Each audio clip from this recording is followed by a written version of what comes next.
আন্তর্জাতিক যোগা দিবসে ভোর থেকেই উৎসবের মেজাজ কলকাতার রেড রোডে। যোগাভ্যাসে অংশ নিতে ভোর থেকে বিভিন্ন প্রান্ত থেকে হাজার হাজার মানুষ জমায়েত হন। রেড রোড জুড়ে এদিন দেখা যায় রঙিন ম্যাট হাতে নানান বয়সের মানুষের সমাগম।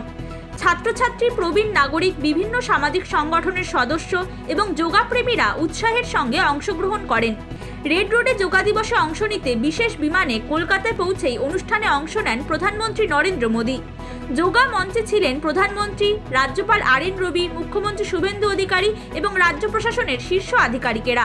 পরে প্রধানমন্ত্রী ঘুরে ঘুরে বাকিদের অনুশীলন দেখেন, কারো কারো ভঙ্গি শুধরেও দেন।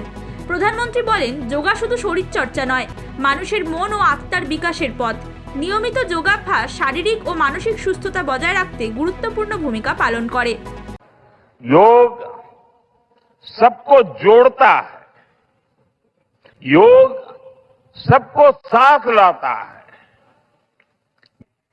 योग केवल शारीरिक श्रम का साधन नहीं है।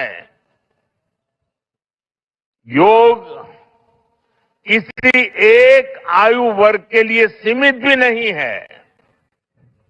भारत में हम जानते हैं और देखते आए हैं, योग मानव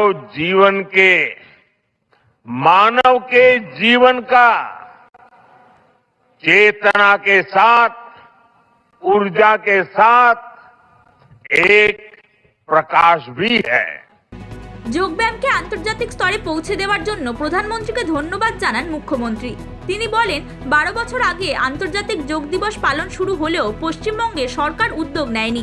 বিজেপি ক্ষমতায় আসার পর এই প্রথম উদযাপন।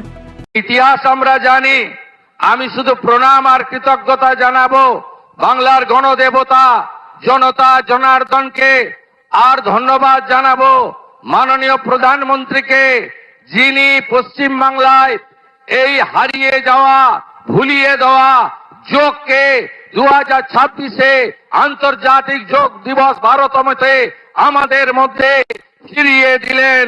ধন্যবাদ প্রধানমন্ত্রী, ধন্যবাদ প্রধানমন্ত্রী। শত কোটি প্রণাম জানিয়ে আমার কথা শেষ করলাম। অনুষ্ঠান স্থলে প্রধানমন্ত্রীকে দেখতে ভিড় জমান বহু মানুষ। পাশাপাশি রেড রোড ও তার আশেপাশের এলাকায় ছিল নজিরবিহীন নিরাপত্তা ব্যবস্থা। ভোর থেকেই পুলিশ প্রশাসন এবং নিরাপত্তা বাহিনীর কড়া নজরদারি দেখা যায়। Bureau report, Hindustan news point.